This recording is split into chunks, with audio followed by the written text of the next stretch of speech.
Et si je vous disais qu'on peut enduire un mur, en l'occurrence cette face, sans avoir à poncer derrière? C'est pas mal ça, non?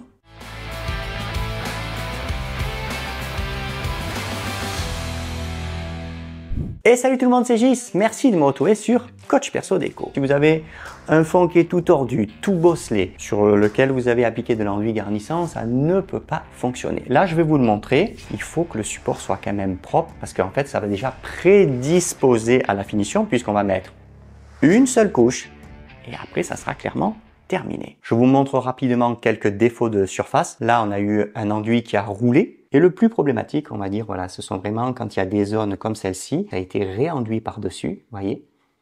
Et lors d'un surfaçage ou des choses comme ça, eh bien, vous venez avoir clairement une différence. Vous allez continuer à poncer, vous allez marquer. Donc, clairement, avec un support qui est comme ça, il faut repartir sur une bonne base. Et là, pour le coup, on va de nouveau ratisser. Je vais préparer de l'enduit de lissage. Alors, pour ce faire, je vais utiliser un ancien seau de peinture. Et je vais malaxer à l'hélice malaxeuse parce que là c'est très important. On va enduire, vous allez voir, on va ratisser finement, on va même glacer et il faut pas de grumeaux, pas de cachou, pas d'aspérité, enfin rien. Il faut que ce soit le plus propre possible. Alors pour information, moi je vais utiliser l'enduit, donc c'est le lisseur de la marque Ultima, très bon enduit, c'est particulièrement fin. Vous allez le voir quand je vais commencer à travailler avec. Moi je l'appelle la crème de l'enduit. Vous verrez, c'est clairement ce ressenti.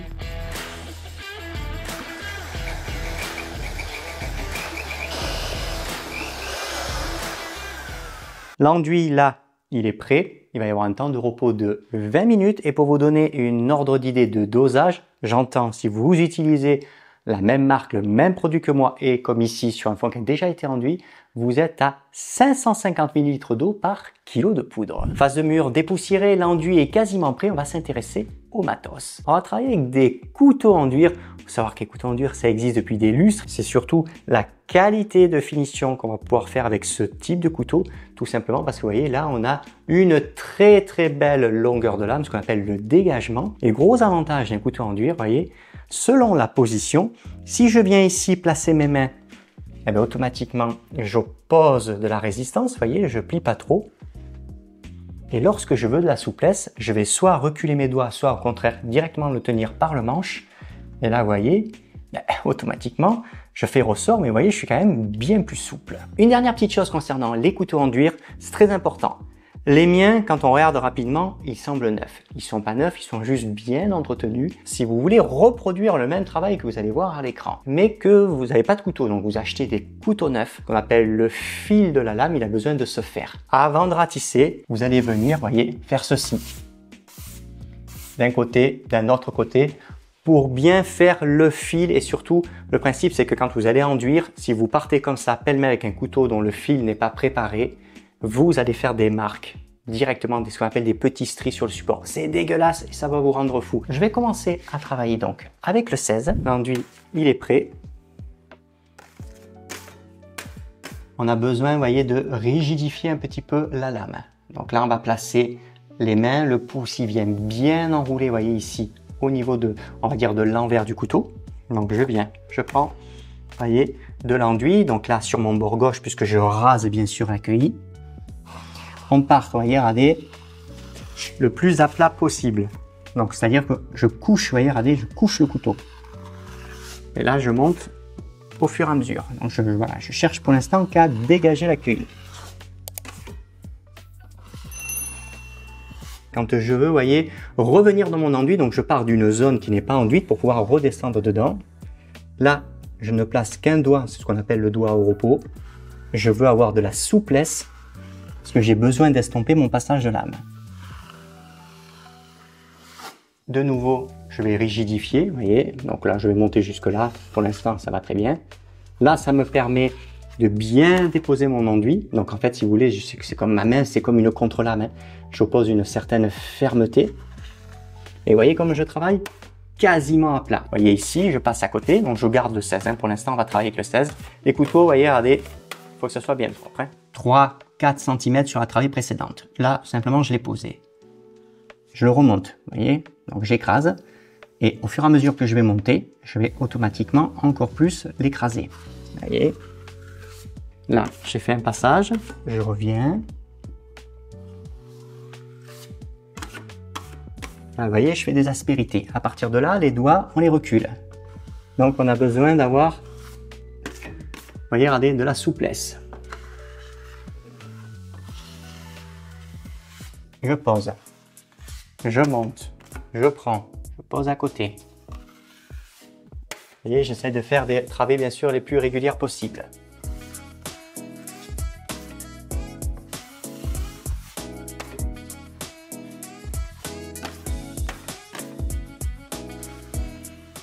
Vous voyez la lame là? Là, je travaille mon enduit. Alors, ce qui est important, là, on ratisse. Il faut bien rader son support. Vous voyez, je ne parle pas des aspérités, mais vous voyez, il y a un petit quelque chose. Là, on le voit. Ça, c'est la présence d'un manque. Donc, on vient, on prend un petit peu d'enduit.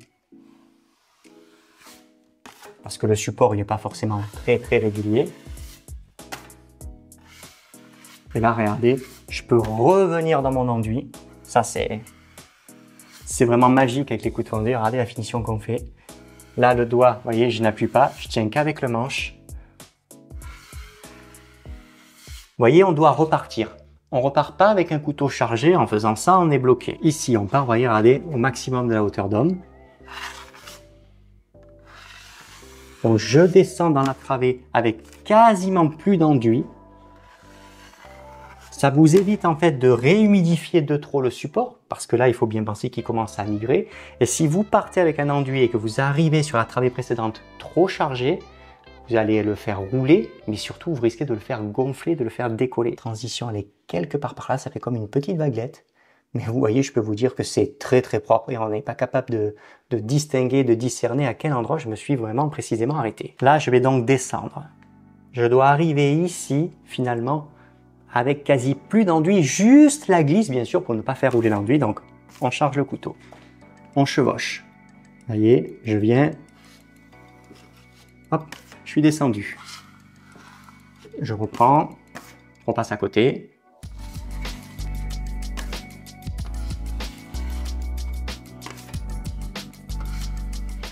Et là, quand je veux, vous voyez, estomper, j'enlève le doigt. C'est simplement pour vous le montrer. Je descends bas, hein, en soi. Je descends très bas. Mais je fais pas de dégâts. Et ça, c'est vraiment la particularité du couteau et de la souplesse de sa lame.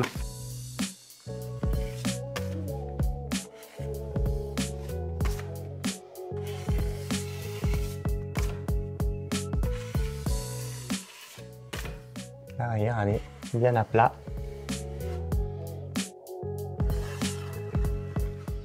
J'ai rejoint la travée précédente avec quasi plus d'enduit. On chevauche 3 à 5 cm. Vous voyez, regardez. J'appuie, hein, donc vous voyez, j'oppose une certaine résistance. Je dépose mon enduit, je reprends, je passe à côté. Vous voyez, je fais des belles petites travées.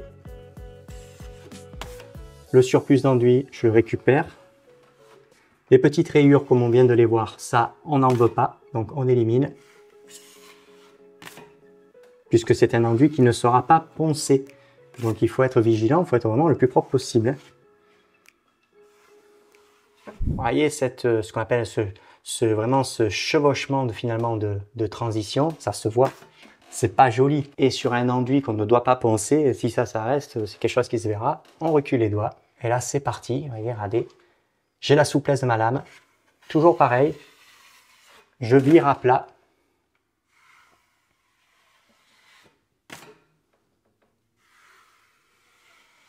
Et là, je peux vous dire qu'on a vraiment quelque chose de très joli.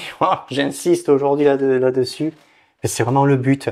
Alors bien sûr, c'est minutieux, mais ça reste, on va dire, à la portée de chacun. Dès l'instant où vous y allez tranquillement. Vous avez vu, je me presse pas. C'est vraiment pour vous le montrer.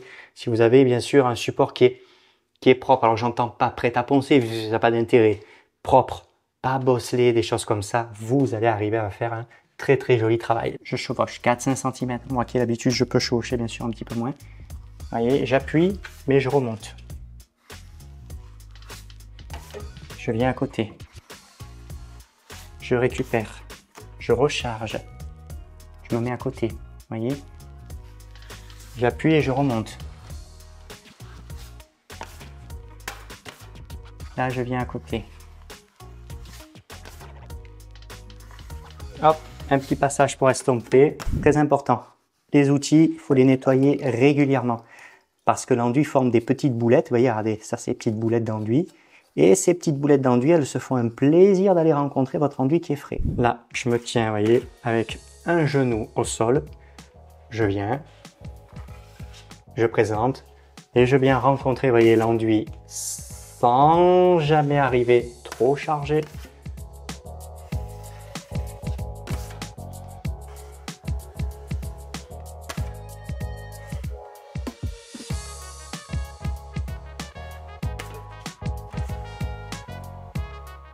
Et vous voyez, regardez, je me presse pas. Hein. On vient. On vire à plat.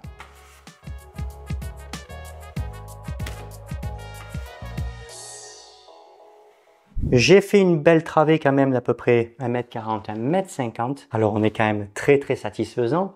Mais il faut savoir qu'il y a quelques petites choses, on va dire, qui ne vont pas permettre de pouvoir ensuite appliquer une couche d'impression sans passer par la case ponçage. Il manque un petit quelque chose. Il manque en fait l'opération de glaçage dans laquelle je vais venir resserrer le grain de l'enduit et éliminer toutes les petites aspérités, toutes éventuellement les petites vaguelettes. Alors, il faut bien penser que je ne peux pas le faire maintenant parce que vous voyez, je pense que vous le voyez à l'écran. Là, on a l'eau de gâchage qui est bien présente. Donc, on a entre guillemets un enduit qui brille. Il faut attendre que l'enduit soit comme ici à peu près, c'est-à-dire mat, mais qu'il n'est pas blanchi. C'est-à-dire que si c'est complètement sec, c'est foutu. Ça se fait vraiment étape par étape à l'avancement. Vous verrez entre guillemets, la correction qu'on peut encore apporter sur le support. Ah, ça vaut le coup d'œil. Alors, le 24, on va graisser correctement. Donc, ça change pas, on vient. Donc là, vous voyez, je monte, je reprends. Je passe à côté.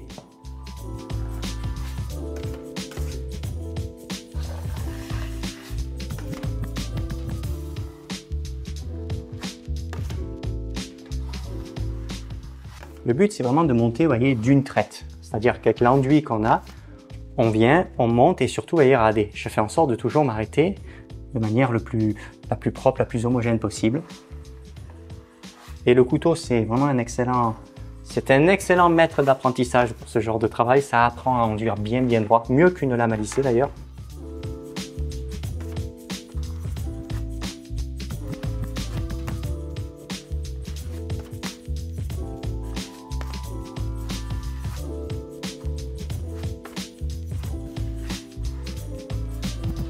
Voilà, on ne se presse pas. C'est vraiment l'apprentissage, si vous n'avez pas l'habitude. Voilà, ça reste une opération qui est certes technique, mais avec la bonne gestuelle, vous allez y arriver. Là, j'ai récupéré, on va dire, voilà, le surplus. À partir de là, ben, je retire mes doigts, hein, c'est pareil. Hein, vous voyez. Donc là, je veux de la souplesse.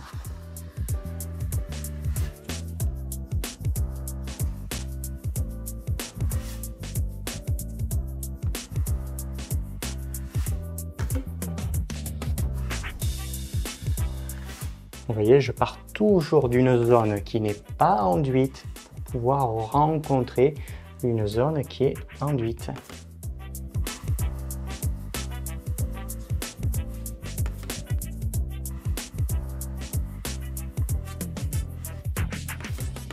Et là, on s'aperçoit bien au niveau du spot, vous voyez, j'ai deux petits creux, sans les corriger bien sûr, parce que ça va se voir hein, lors de la mise en peinture. Donc là, contre lame, j'exerce une petite pression.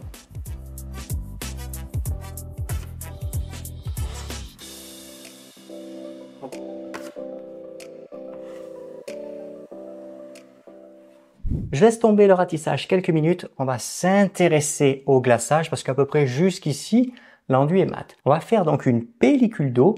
Grâce à un pulvérisateur à pression continue, on va vraiment faire ce qu'on appelle la petite pluie. Hein. Sortez pas le tuyau d'arrosage pour arroser toute la maison. Ce que vous voyez là à l'écran, ben ça c'est une petite vaguelette. Et là, ça c'est une petite aspérité. Je pompe un bon coup. Voilà, là on est prêt. Couteau de 24, il faut qu'il soit bien sûr propre. Lame, voilà, légèrement humidifiée. Très important, on part du plafond pour descendre, puisque l'eau, elle coule par gravité. Et en fait, sur votre couteau, ça va quand même couler. Si vous partez d'en bas, en fait, vous allez recochonner votre travail. Donc ça, c'est très important. L'opération de glaçage, c'est toujours du haut vers le bas. Donc, voyez, regardez, je fais la petite pluie.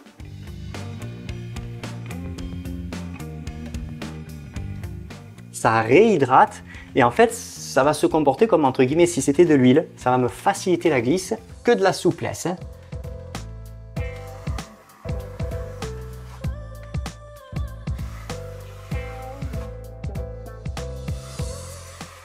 Voilà, je vais resserrer mon enduit.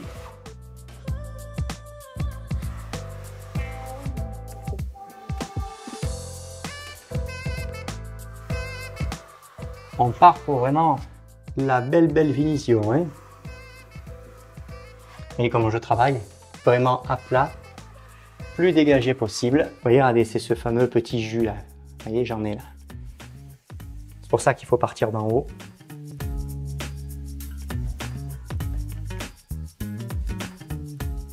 Et là, vous pouvez poser la lame. Vous voyez, ça fait pas de dégâts.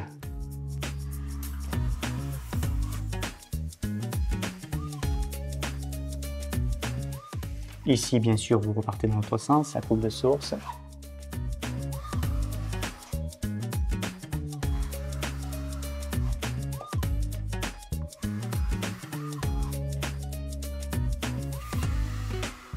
Alors, les aspérités, vous voyez, ça, on n'en veut pas. Hein.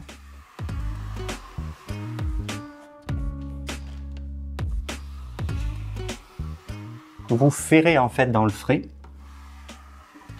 Ce qui est différent de ferrer à sec, hein, puisqu'à sec, vous allez casser les aspérités. En fait, vous les estompez pas. Hein. Entre le matériel, mais clairement l'enduit, la qualité de l'enduit, je peux vous dire que celui-ci, pour faire ce travail, il excelle dans ce domaine. Et là, on a vraiment quelque chose de très propre. La pulvérisation, ça a l'air très simple et ça donne l'impression que j'ai pulvérisé, on va dire, par le plus grand des hasards. Ça, il faut être très vigilant. Il faut une petite pluie fine, mais ce qui importe, c'est que le mur ne doit pas être gorgé d'eau, ça ne doit pas ruisseler d'eau. Et l'action que l'on entreprend, donc c'est-à-dire vraiment ferrer, resserrer le grain dans le frais, on ne va pas le faire 50 fois. Il faut bien penser que si vous mettez trop d'eau, votre enduit va sécher, pas de problème. Quand l'enduit va être sec, il suffit ensuite de prendre un chiffon. Si vous faites ça comme ça et que l'enduit part en poussière, donc c'est-à-dire que l'enduit, clairement, il farine, c'est que vous avez mis trop d'eau. Donc ça, il faut être vigilant. Vous pouvez bien sûr glacer un enduit, particulièrement celui-ci, mais il ne faut pas mettre trop d'eau. Si malheureusement, quand vous passez le chiffon c'est vraiment l'indicateur. Le chiffon microfibre, vous faites ça comme ça, la poussière elle tombe, vous laissez tomber, un coup de ponceuse et vous recommencez. Il n'y a pas de peinture, il n'y a rien qui adhère sur bien sûr de l'enduit qui a fariné. On accélère un petit peu le rythme. Être vigilant, pas de rayures, pas de manque, parce que ça va vous poser problème lors de la mise en peinture, ça se verra. Ah, vous voyez, ça fait vraiment quelque chose de très propre.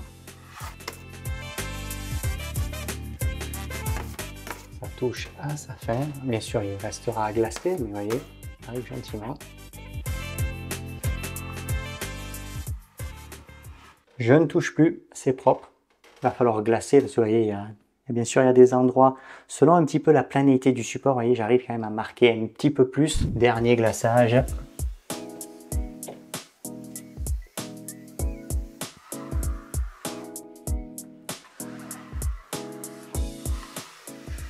Opération de glaçage terminée. Il faut bien le laisser sécher. Là, on part quand même pour 24 heures. On aura peut-être un tout petit peu d'égrenage. Ça peut arriver, une petite cote éventuellement qui aurait réapparu. Mais en tout cas, les ponceuses et les abrasifs, on n'en aura pas besoin. L'enduit est désormais bien sec. Je peux vous dire qu'on est lisse et chose très importante, justement quand on passe la main, vous voyez, si je fais ça, La main est pas blanche, il n'y a pas de poussière, il n'y a rien qui tombe et ça, rappelez-vous, c'est vraiment très important. Si vous avez trop humidifié le support, quand vous allez passer la main ou un chiffon, ça va fariner. Si ça farine, il faut tout poncer, il faut recommencer. Vous voyez, on a un petit peu de luisance. Alors, on peut l'avoir de temps à autre, on peut l'avoir partout. En fait, ça va dépendre de la pression qu'on exerce sur le couteau. Et comme je vous expliquais, on peut avoir des toutes petites aspérités. J'en ai une ici, c'est très fin, mais enfin, c'est quand même suffisant, hein, ça va se voir sur la peinture. Couteau enduire, 18 cm de largeur, ça va très bien. Dès l'instant où vous faites un petit égrenage, n'oubliez pas de passer le chiffon microfibre, parce que ça fait toujours un petit voile de poussière. Je me suis préparé de l'impression, en l'occurrence c'est une bonne impression alkyd, c'est l'indispensable de peinture à la française.